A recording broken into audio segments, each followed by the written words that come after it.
अस्सलाम वालेकुम and good evening everybody. मैं हूं Meher Bokhari and you're watching Crossfire। कौमी असेंबली में कायदे हिज़्ब इक़्तिदार यानी कि वज़ीर आज़म पाकिस्तान सैयद यूसुफ रज़ा गिलानी 1 करोड़ 93 लाख रुपए के, जबकि कायदे हिज़्ब इख्तिलाफ चौधरी निसार अली खान 5 प्लॉटों, 9 फ्लैटों, 1 फार्म हाउस, 1 मर्सिडीज, 1 पजेरो समेत 8 करोड़ रुपए के मालिक हैं। राजा परवेज अशरफ 6.5 करोड़ रुपए मालियत की जायदाद के अलावा 1 लैंड क्रूजर गाड़ी, 10 तोले सोना समेत 14 लाख रुपए नकद भी रखते हैं। चौधरी परवेज इलाही 8 करोड़ 53 लाख रुपए के असासों के मालिक हैं। कैप्टन रिटायर्ड सफदर पाकिस्तान में 10 लाख और सऊदी अरब में 20 लाख रुपए की मालियत के असासों के मालिक हैं, जबकि मुस्लिम लीग काफ के अमीर मकाम 16 करोड़ 36 लाख रुपए मालियत की जायदाद, 1 बुलेट प्रूफ गाड़ी समेत 2 करोड़ 60 लाख रुपए मालियत की 17 गाड़ियों के मालिक व वारिस हैं। पीपल्स पार्टी के रुकन असेंबली महबूबुल्लाह जान अफरीदी के असासों की मालियत 3 अरब 19 करोड़ से जायद है। मौलाना फजलुर रहमान के बैंक अकाउंट में सिर्फ 4,03,000 रुपए मौजूद हैं। अगर साहबजादगान की बात करें नाजरीन, तो हमजा शहबाज 21 करोड़ से जायद असासों के मालिक हैं और इनकी अहलिया के नाम 25 लाख के असासे और 50 तोले सोना है, जबकि वजीर आजम पाकिस्तान के साहबजादे 1 बुलेट प्रूफ गाड़ी के अलावा 16 लाख रुपए की टोयोटा सर्व, 10 लाख रुपए नकद, 10 लाख रुपए मालियत के जेवरात और 3 लाख रुपए के फर्नीचर के अलावा 21 लाख रुपए अपने अकाउंट में भी रखते हैं। दूसरी तरफ नवाज शरीफ साहब और हमारे सदर मुमलिकत जनाब आसिफ अली जरदारी साहब के बारे में बाज आलमी इदारे कह चुके हैं कि इन दोनों का शुमार पाकिस्तान के पहले 10 अमीर अफराद में होता है। रुपए पैसे के ये अदाद शुमार फैक्ट्स और फिगर्स नाजरीन इलेक्शन कमीशन के जारी करता है और ये तफसीलात खुद हमारे मुंतखब नुमाइंदों ने इलेक्शन कमीशन को फराहम की हैं। अब पाकिस्तान में ये रवायत है कि कोई भी अपने मुंह से अपनी अमारत, जायदाद, बंगलों, गाड़ियों की असल तफसीलात नहीं बताता और ना ही इसका कोई दस्तावेजी सबूत रहने देता है। कानून और सरकारी इदारों से दौलत को छुपाना पाकिस्तान में एक फन है। इस फन के माहिरीन मुनासिब फीस के एवज दस्तयाब भी होते हैं और जाहिर है नेचुरली कि हमारे नुमाइंदे पाकिस्तानी हैं और इस फन से बखूबी आगाह भी हैं, बल्कि इनसे ज्यादा कौन जानता होगा।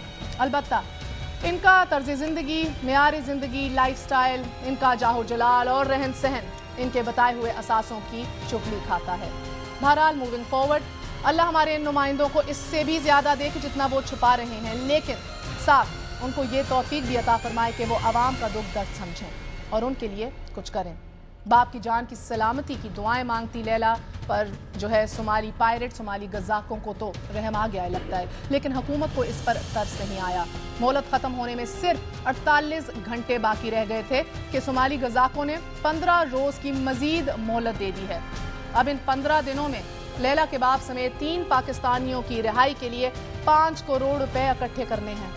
कौमी असेंबली के अरकान, जिनमें से बास की जायदादों और रुपए पैसे की तफसील अभी आपको हमने बताई, इनमें से सिर्फ एक रुकन कौमी असेंबली जनाब रोहेल असगर ने 1 लाख रुपए अपनी तरफ से लैला के वालिद की रिहाई के लिए देने का ऐलान किया है।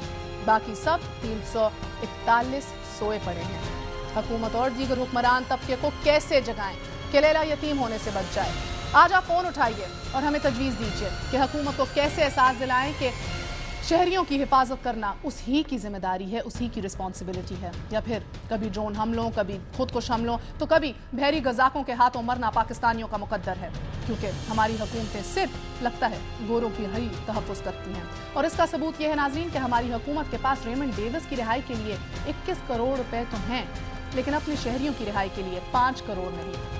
फोन उठाइए और बताइए कि लैला को क्या करना चाहिए। इसी के साथ साथ तारुफ करवा देती हूँ, आज हमारे साथ फिर से लैला ही मौजूद हैं, उनके चाचा मौजूद हैं अस्करी साहब, लास्ट पर नेवर द लीस्ट हमारे साथ मौजूद हैं और ये मकबूल जान साहब, किसी तारुफ के मोहताज नहीं। लैला, आप ही से आगाज़ करूँगी एक दफ़ा फिर बताइएगा कि आज ज़रा सा ठंडा सांस लिया, सुकून आया कि मोहलत ज़रा और बढ़ गई है? जी मुझे सुकून तो बहुत है, लेकिन मुझे अजीब सा भी बहुत लग रहा है क्योंकि मेरे बाबा तो मेरे साथ नहीं है ना। क्या आपको ये डर लग रहा है कि जिस तरह 15 दिन के अब मोहलत और दी गई है, क्या शायद इन 15 दिन के अंदर आपको लग रहा है कि आप किसी ना किसी तरह इतने पैसे जमा कर पाओगी या हुकूमत के बड़े बड़े लोगों को, हुक्मरानों को उठा पाओगी, उनको रियलाइज कर पाओगी कि ये एहसास हो रहा है, या अभी भी डर है कि शायद जितने भी दिन मिल जाएं कुछ भी नहीं होना? हुकूमत तो कुछ कर नहीं रही। अब तो मैं बड़े लोगों से ही कहूंगी कि वो कुछ करें ताकि मेरे बाबा आ सके। बड़े लोग कौन लैला?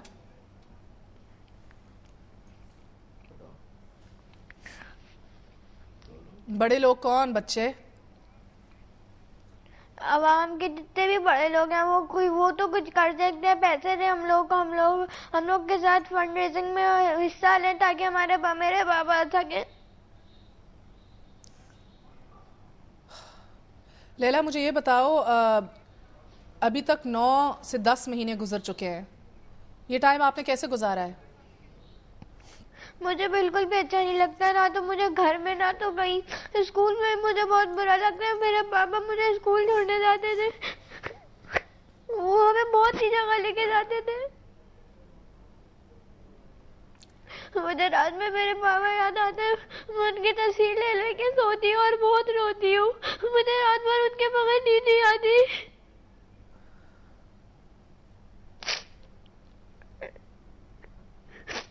लैला अगर इजाज़त दो, हमारे साथ इस्लामाबाद से फरहान साहब मौजूद हैं। फरहान साहब अस्सलाम वालेकुम।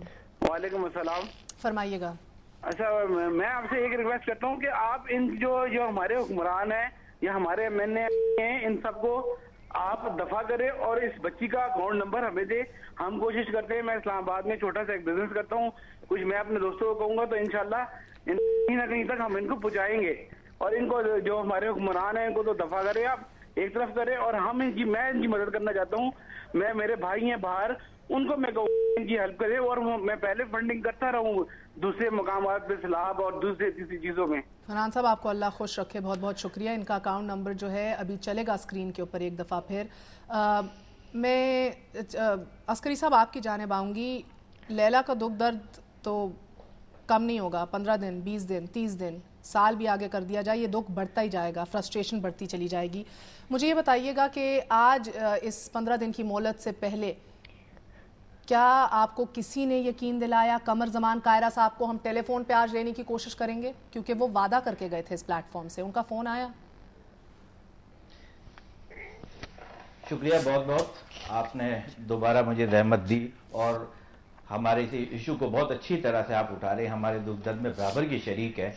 अब आपने पूछा है कि कमर जमान कायरा का फोन आया, वो तो पहले ही उस दिन प्रोग्राम में आके कहे गए 9 माह के बाद कि हमें इस मामले में कुछ पता नहीं।